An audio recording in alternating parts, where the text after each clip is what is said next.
உறவுகளே, நான் உங்கள் ஜாக். எல்லாரும் எப்படி இருக்கீங்க? இன்னைக்கு என்ன பார்க்க போறோம்னா, கடல் நண்டு. கடல் நண்டை எப்படி க்ளீன் செய்யறது, கடல் நண்டுல எப்படி கிரேவி செய்யறது. முதல்ல என்னுடைய வீடியோக்கு சப்ஸ்கிரைப் பண்ணிக்கோங்க, உங்க ஃப்ரெண்ட்ஸுங்களுக்கு ஷேர் பண்ணுங்க, லைக் பண்ணுங்க, இந்த பெல் பட்டனை அமைக்கி வைக்குங்க. வாங்க வீடியோக்குள்ள போகலாம். சப்போர்ட் பண்ண உறவுகளே, ஒரு பாத்திரத்தில் நண்டை எடுத்துக்கோங்க. ஆக்சுவலாக நான் 1 கிலோ நண்டு வாங்கினேன். க்ளீன் பண்ணதை பார்த்தீங்கன்னா ஒரு 650 கிராம் கிட்ட நம்மளுக்கு நண்டு வந்துச்சு. மீதி வேஸ்டேஜில் போயிடுச்சு. அது க்ளீன் பண்ணுறது ரொம்ப ஈஸிங்க. நண்டு ரொம்ப கஷ்டம்னு நினைக்காதீங்க, ரொம்ப ஈஸி. நண்டை மேல் அந்த ஓடு மாதிரி இருக்கும், அதை நீங்கள் பிடிச்சி இழுத்தீங்கன்னாவே தனியாக வந்துடும். அதில் நண்டுங்களில் பெண் நண்டு ரொம்ப டேஸ்ட்டாக இருக்கும்னு சொல்லுவாங்க. அதனால் பெண் நண்டாக பார்த்து வாங்கிக்கோங்க.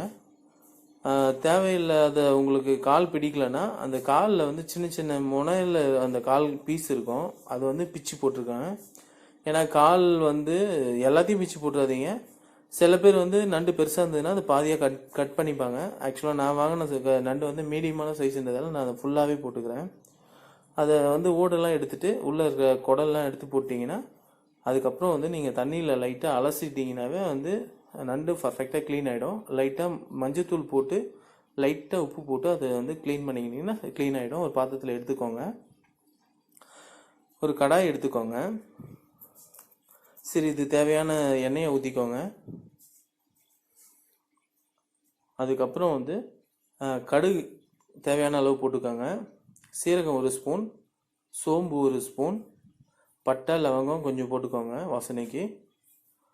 நல்லா தீ விடாமல் நெருப்பை ஸ்லிம்மில் வச்சுக்கோங்க. வெங்காயத்தை ஒரு 4 வெங்காயம் கட் பண்ணி உள்ளே போட்டுக்கோங்க. நல்லா பொன்னிறமாக வருங்க, தீ விட்டுறாதீங்க. அது லைட்டாக இதுக்கப்புறம் சால்ட்டு கொஞ்சம் தேவையான அளவுக்கு. நல்லா வெங்காயம் வதங்கிடும் சீக்கிரமாக, அதனால் சால்ட்டு கொஞ்சம் போட்டாச்சு. அதுக்கப்புறம் இஞ்சி ஒரு சின்ன பீஸ், அதாவது நான் உங்கள் விரல் சைஸ்க்கு ஒரு சின்ன இஞ்சி மட்டும் இடித்து போட்டுக்கோங்க. இஞ்சியுடைய பச்சை வாசனை போகிற வரை கொஞ்சம் நல்லா இது நல்லா கிளறி விட்டுக்கோங்க. ஆக்சுவலாக அப்புறம் உங்களுக்கு தேவையான அளவு ஒரு 5-6 தக்காளி நல்லா அதை மிக்ஸ் பண்ணிக்கோங்க.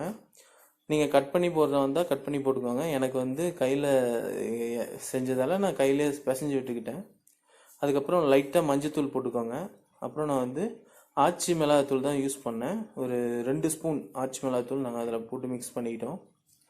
அதுக்கப்புறம் நல்லா வதக்கி அந்த மஞ்சத்தூளும் மிளகாத்தூளுடைய ஸ்மெல்லும் போகிற அளவுக்கு நல்லா வதக்கிட்டு, அதுக்கப்புறம் உங்ககிட்ட இருக்கிற நண்டை அதில் எடுத்து ஒன்று ஒன்றா போடுங்க.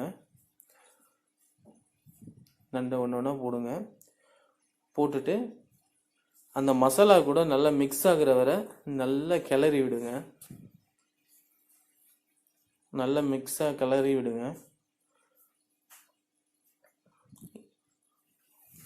கிளறி விட்ட பிறகு அது நல்லா கொஞ்சம் அந்த மசாலா அதில் மிக்ஸ் ஆகணும். அதை நல்லா கிளறி விடுங்க. கிளறி விட்டுட்டு, அதாவது ரொம்ப தண்ணி ஊற்றிடக்கூடாது. நண்டு மூழ்கிற அளவு தண்ணியை ஊற்றி ஒரு பாத்திரத்தை மேலே வச்சு மூடிடுங்க. இங்கே பாருங்கள், நல்லா கொதிச்சு தண்ணி நல்லா கொதிக்குது, எண்ணெயும் நல்லா பிரியுது. லைட்டாக உப்பு போட்டுக்கோங்க. உப்பு போட்டுக்கிட்டு மேலே கருவேப்பிலை கொத்தமல்லி போட்டுட்டு லைட்டாக மிளகுத்தூள் ஆட் பண்ணிக்கோங்க. ஆட் பண்ணிக்கிட்டு நல்லா மிக்ஸ் பண்ணிவிட்டு ஒரு 2 நிமிஷம் அதை நீங்கள் அப்படியே கிளறி விட்டுட்டு மூடி விட்டிங்கன்னா இன்னும் நல்லா உங்களுக்கு ப்ரிப்பேர் ஆகிடும். அவ்வளோதாங்க, பெரிய விஷயமே இல்லை, செஞ்சாச்சு. அப்படியே சாப்பாட்டில் போட்டு நீங்கள் அப்படியே சாப்பிட்லாம். செம்ம டேஸ்ட்.